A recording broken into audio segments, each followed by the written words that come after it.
आप लोग। तो आज की एक्सरसाइज है एक्सरसाइज नंबर 5.2। इसमें जो है पहला क्वेश्चन है, state the property that is used in each of the following angles. अगर जो है दोनों एंगल्स के बारे में हमने बात करनी है तो हमको बताना है कि यहाँ पर कौन सी प्रॉपर्टी यूज़ करी गई है। अब angle one, if A B और पैरेलल, अगर जो लाइन्स हैं ये क्या है, आपस में पैरेलल हैं, तो एंगल वन बराबर एंगल फाइव किस प्रॉपर्टी के तहत में इक्वल होता है। अब एंगल वन और एंगल फाइव आपको पता है, ये एंगल वन और एंगल फाइव ये कैसे कैसे बराबर हो रहे हैं, कॉरस्पॉन्डिंग एंगल से। तो एक कॉरस्पॉन्डिंग एंगल की प्रॉपर्टी लगी है इसमें। इफ़ एंगल फोर बराबर एंगल सिक्स, अगर एंगल फोर और एंगल सिक्स बराबर हैं तो ये किस प्रॉपर्टी से जो है बराबर आ रहे हैं, तो ये आपके ऑल्टरनेट इंटीरियर एंगल कहलाए जाते हैं, alternate interior angle property. Okay, next है angle four plus angle five. Angle four और एंगल फाइव ये कैसे आ रहे हैं, ये आपके पास में जो है ये जो है कहलाया जाता है all interior angle on the same side, alternate नहीं, interior angle on the same side of transversal, इस प्रॉपर्टी के तहत में आते हैं। ठीक है, interior angle on the same side of the transversal. Next है हमारे पास में क्या दे रखा है, यहाँ ये फिगर बना के दे रखा है। यहाँ पर जो है हमें कॉरस्पॉन्डिंग पेयर ऑफ एंगल बताना है। पहले पार्ट में the pair of corresponding angle, यहाँ पर कॉरस्पॉन्डिंग एंगल्स कौन कौन से होंगे। कॉरस्पॉन्डिंग मतलब सेम लाइन पर एक एंगल को छोड़ के, एंगल वन और एंगल फाइव कॉरस्पॉन्डिंग है। ठीक है, एंगल टू और एंगल सिक्स कॉरस्पॉन्डिंग है, एंगल फोर और एंगल एट कॉरस्पॉन्डिंग है, और एंगल थ्री और एंगल सेवन कॉरस्पॉन्डिंग है। तो आंसर हो गया एंगल वन और एंगल फाइव कॉरस्पॉन्डिंग है, एंगल टू और एंगल सिक्स कॉरस्पॉन्डिंग है, एंगल थ्री और एंगल सेवन कॉरस्पॉन्डिंग है, और एंगल फोर और एंगल एट कॉरस्पॉन्डिंग है। ठीक है, the pair of alternate interior angle कौन कौन से होंगे, एंगल टू और एंगल एट, और एंगल थ्री और एंगल फाइव, एंगल टू और एंगल एट, और एंगल थ्री और angle five. The pair of interior angle on the same side of the transverse, interior angle भी होना चाहिए और सेम साइड पे भी होना चाहिए, तो वो क्या हो गया, एंगल थ्री और एंगल एट पेयर, और एंगल टू और एंगल फाइव, एंगल टू और एंगल फाइव, और एंगल थ्री और angle eight. Vertically opposite angle बताने, तो वर्टिकली अपोजिट एंगल्स कौन कौन से हो गए, angle two, angle four, angle three, angle one, angle eight, angle six, angle seven, angle five. Angle one, angle three, angle two, angle four, angle five, angle seven, angle six, angle eight. ठीक है, next part है, यहाँ पर ये figure दे रखा है। अब इसके बिहाफ पे हमको ए बी सी डी बताना है, और ये सिर्फ 125 दे रखा है।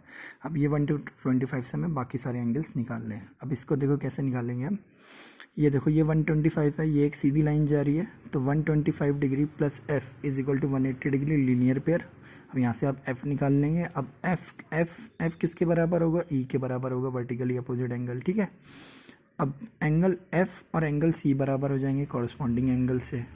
ठीक है जी, कॉरस्पॉन्डिंग एंगल से बराबर हो जाएंगे। अब और एंगल ई बराबर एंगल बी हो जाएगा, ये भी कैसे हो जाएगा कॉरस्पॉन्डिंग एंगल से। अब आपके पास में ये निकल गया, ये निकल गया। ठीक है, एंगल डी जो है वो 125 डिग्री हो जाएगा कॉरस्पॉन्डिंग से। ये सब क्या हो जाएंगे, बाकी के क्या हो जाएंगे, बी और डी वर्टिकली अपोजिट एंगल, ए और सी वर्टिकली अपोजिट एंगल से, ये सब निकल जाएगा। इसको देखते हैं, angle D is equal to 125 degree corresponding angle this और दिस। एंगल एफ को निकालने के लिए मैंने बताया था लीनियर पेयर आप यूज़ करेंगे, तो ये आपका जो है एंगल एफ के लिए लीनियर पेयर, या एंगल ई के लिए भी आप जो लीनियर पेयर को यूज़ कर सकते हैं। एंगल ई निकल के आ गया आपके पास 55। अब एंगल ई से अगर आप 55 निकाल दिया तो ये वर्टिकली अपोजिट एंगल से ये भी 55 हो जाएगा। चाहे तो इसको आप निकाल सकते हैं या इसको आप निकाल सकते थे। ठीक है, वर्टिकली अपोजिट एंगल से दोनों एंगल बराबर हो जाएंगे। Angle F is equal to angle E is equal to vertically opposite angle, angle C is equal to angle F, angle C F के बराबर है corresponding angle. Angle E is equal to angle 55 degree, angle E क्या हो जाएगा 55 degree हो जाएगा। और आपके पास में एंगल ए और एंगल ई बराबर हो जाएंगे कॉरस्पॉन्डिंग एंगल से, और एंगल बी और एंगल डी भी बराबर हो जाएंगे वर्टिकली अपोजिट एंगल से। ठीक है, आई होप आपको थोड़ा समझ में आया होगा। नेक्स्ट पार्ट है आपके पास में, find the value of x. हमको क्या करना है, एक्स की वैल्यू निकालनी है यहाँ पर। ठीक है। अब x की वैल्यू यहाँ पर निकालनी है। ये है x और ये 110, बाकी हमें कुछ नहीं दे रखा, हमें इस x की वैल्यू निकालनी है कि x कैसे निकलेगा। अब सपोज़ मानो यहाँ पर भी कोई एक एंगल है जो हम इसको क्या मान लेंगे, y मान लेंगे। अब दिस और ये दिस एंगल y क्या हो जाएगा, यहाँ से 110 डिग्री हो जाएगा, जो हमने सपोज़ किया था y कॉरस्पॉन्डिंग एंगल के तहत में। और ये एंगल क्या हो जाएंगे, लीनियर पेयर के तहत में 180 डिग्री आ जाएंगे। तो angle x equal to 180 minus 110, तो एंगल x निकल के आ गया यहाँ से 70 डिग्री। नेक्स्ट पार्ट है आपके पास में, यहाँ पे आपको एंगल x निकालना है। यहाँ पे आप देख सकते हैं दोनों लाइंस के आपस में पैरेलल है, तो angle x equal to 100 degree corresponding angle के तहत में यहाँ सीधा सीधा निकल जाएगा। ठीक है। अब नेक्स्ट पार्ट है आपके पास क्वेश्चन में, in the figure the arms of two angles are parallel. ये आर्म्स जो होती है ना, ये आर्म्स ये क्या है, आपस में पैरेलल है। और ए बी सी हमें क्या दे रखा है, यहाँ 70 डिग्री दे रखा है। तो हमें बताना है डी जी सी मतलब ये वाला पार्ट, ओके। और अगले पार्ट में बोला है हमें डी ई एफ, और ये निकालना है और ये निकालना है। अब ये कैसे निकालेंगे, considered that A B parallel to D C. मान लो जो दो ड्राइंग्स थी ये ऑलरेडी ये पैरेलल दे रखी थी ना, तो ये इसके बराबर हो जाएगा एंगल डी जी सी जो हमें ये निकालना है, ये इसके बराबर में आएगा, क्योंकि ये दो लाइंस पैरेलल है तो ये कॉरस्पॉन्डिंग एंगल के तहत में बराबर आ जाएगा। तो डी जी सी बराबर angle A B C corresponding angle, तो डी जी सी क्या निकल के आ गया, 70 डिग्री आ गया। ठीक है। अब 70 डिग्री निकल के आया। अब आप मान लीजिए बी सी जो ये वाली लाइन है, ये लाइन और ये लाइन आपस में पैरेलल है, ये इसको इंटरसेक्ट करती हैं। और ये हमें अब जब हमें ये निकालना है ना, आपके पास में ये हो गया डी ई एफ, तो डी ई एफ बराबर डी जी सी होगा कॉरस्पॉन्डिंग एंगल के तहत में। ये और ये आपस में एंगल जो बराबर हो जाएंगे कॉरस्पॉन्डिंग, तो डी ई एफ कितना निकल के आ जाएगा यहाँ पे आपका 70 डिग्री। ठीक है। नेक्स्ट पार्ट है, in the given following figure decided whether L is parallel to M. यहाँ पर जो है फिगर दे रखे हैं, तो क्या यहाँ पर जो है एल और एम जो है आपस में पैरेलल होंगे नहीं होंगे, ये फिगर के अकॉर्डिंग आपको बताना पड़ेगा। फिगर के अकॉर्डिंग देखो, पैरेलल होने के लिए क्या होना चाहिए, जो भी कॉरस्पॉन्डिंग एंगल या आप जो है कॉरस्पॉन्डिंग एंगल ले रहे होंगे या वर्टिकली जो भी आपके पास में जैसे भी बनेगा, तो वो दोनों एंगल्स बराबर होने चाहिए। अगर बराबर नहीं हो पाएंगे तो वो कॉरस्पॉन्डिंग नहीं कहलाए जाएंगे, ओके। या ट्रांसफर से जो भी, अब देखो इसमें 126 है और ये 44 है। अब हमें पता है कि ट्रांसवर्सल जो साइड्स होती हैं उनका जो सम क्या होना चाहिए, 180 डिग्री होना चाहिए। तो लेट टू लाइंस, यहाँ पर हमने जो दो लाइंस में यहाँ पे मांगी थी एल और एम, और एन उसको इंटरसेक्ट कर रही है हमने मान लिया। तो sum of the interior angle on the same side of a transversal, जो हमने जो प्रॉपर्टी एक पढ़ी थी, इंटीरियर एंगल्स का सम का जो ट्रांसवर्सल होना चाहिए वो क्या होना चाहिए, 180 डिग्री होना चाहिए। लेकिन यहाँ पर अगर मैं प्लस कर रहा हूँ 126 और 44, तो ये क्या आ रहा है, 170 निकल के आ रहा है।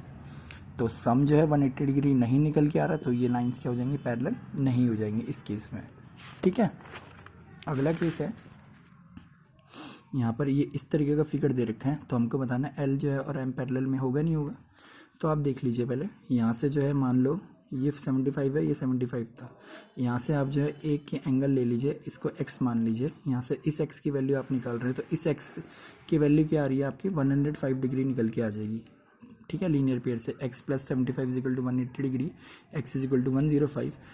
और अब ये 105 है, अगर ये दो लाइंस पैरेलल हैं तो ये भी तो 105 होना चाहिए था ना, लेकिन ये क्या है, ये 105 है और ये 75 डिग्री है, तो दोनों तो इक्वल नहीं आ रहे कॉरस्पॉन्डिंग एंगल के तहत में, तो ये भी क्या हो जाएंगे, लाइंस पैरेलल नहीं होंगी। ठीक है। As angle x is not equal to the 75 degree, angle x 75 degree के बराबर नहीं है कॉरस्पॉन्डिंग एंगल के तहत में, तो ये लाइंस भी क्या हो जाएंगी, पैरेलल नहीं होंगी। नेक्स्ट पार्ट है आपके पास में, नेक्स्ट पार्ट में क्या है, क्या दे रखा है आपके पास में, 57 और 123 डिग्री दे रखा है। अब आप मान लीजिए ये यहाँ पर आप एक एंगल ले लीजिए, आप इसको x बोल दीजिए। ठीक है। अब इस x को आप जो लीनियर पेयर से आप निकालेंगे, तो यहाँ पर x की वैल्यू क्या निकल के आ जाएगी, 57 डिग्री निकल के आ जाएगी। अब ये 57 इस 57 के बराबर है ना कॉरस्पॉन्डिंग एंगल के तहत में, as angle x is equal to 57 degree, क्योंकि दोनों एंगल्स 57 निकल के आ रहे कॉरस्पॉन्डिंग में, तो लाइंस क्या हो जाएंगी, आपस में पैरेलल हो जाएंगी। ठीक है। नेक्स्ट पार्ट है आपके पास, ये 98 है, 72 डिग्री है, ओके। आप इसमें जो है साथ में आप इसको x मान लीजिए, यहाँ से x की वैल्यू निकालो, तो x की वैल्यू आप निकाल रहे हो, ये 82 डिग्री हो रहा है। अब ये 82 डिग्री है, ये क्या आ रहा है आपका 72 डिग्री आ रहा है, तो ये तो कॉरस्पॉन्डिंग एंगल के तहत में बराबर होना चाहिए था, लेकिन क्या ये बराबर नहीं है, तो ये भी लाइंस क्या आपस में पैरेलल नहीं है। ठीक है, आई होप आपको थोड़ा समझ में आएगा। Okay bye, thank you.